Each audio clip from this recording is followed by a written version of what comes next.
Hello people, Sunday వచ్చేసింది. So Sunday అంటే non veg కంపల్సరీగా ఉండాలి కదా. సో నేనైతే ఫిష్ ఫ్రై చేయడానికి రెడీ అయిపోయాను. సో ఫస్ట్ ఫిష్ని తీసుకొని దాన్ని ఫ్రెష్గా కడిగి పెట్టుకొని అందులో కొంచెం ఉప్పు, కారం, పసుపు వేసి బాగా కలుపుకొని ఒక హాఫ్ అన్ అవర్ పాటు పక్కకు ఉంచుకోండి. ఇప్పుడు ఒక మిక్సీ జార్లో ధనియాలు 1 టేబుల్ స్పూన్, 1 టేబుల్ స్పూన్ జీలకర్ర అండ్ హాఫ్ టేబుల్ స్పూన్ మెంతులు గ్రైండ్ చేశాక అందులో ఒక 15 to 20 వెల్లుల్లి రెబ్బలు వేసి గ్రైండ్ చేసుకొని పక్కకు పెట్టేసుకోండి.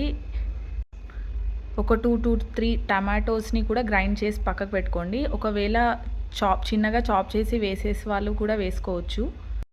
50 గ్రామ్స్ చింతపండుని ఒక హాఫ్ అన్ అవర్ నానబెట్టి దాని జ్యూస్ని పక్కకు పెట్టేసుకోండి.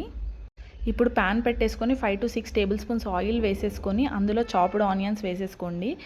ఆనియన్స్ కొంచెం రెడ్ కలర్లోకి వచ్చాక అందులో కొంచెం పచ్చిమిర్చి, కరివేపాకు వేసేసుకొని ఒకసారి గంటతో తిప్పేసుకోండి.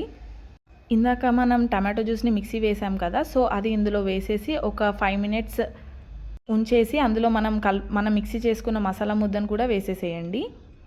ఇట్లా 5 to 10 మినిట్స్ కలిపాక అందులో పసుపు, కారం, ఉప్పు వేసేసుకొని కలిపేసుకోండి. అందులో మనం చింతపండు జ్యూస్ కలిపి పెట్టుకున్నాం కదా, అది వేసేసి మనకి సరిపడా జ్యూస్కి సరిపడా ఒక 2 గ్లాసెస్ ఆఫ్ వాటర్ వేసేసుకోండి. ఒక 5 to 10 మినిట్స్ అది బాయిల్ అయ్యాక మనం కలిపి పెట్టుకున్న ఫిష్ ముక్కల్ని అందులో వేసేసుకోండి. ఒక 5 to 10 మినిట్స్ తర్వాత అది బాయిల్ అయ్యాక అందులో కొత్తిమీరతోని గార్నిష్ చేసేసుకుంటే వేడి వేడి ఫిష్ పులుసు రెడీ.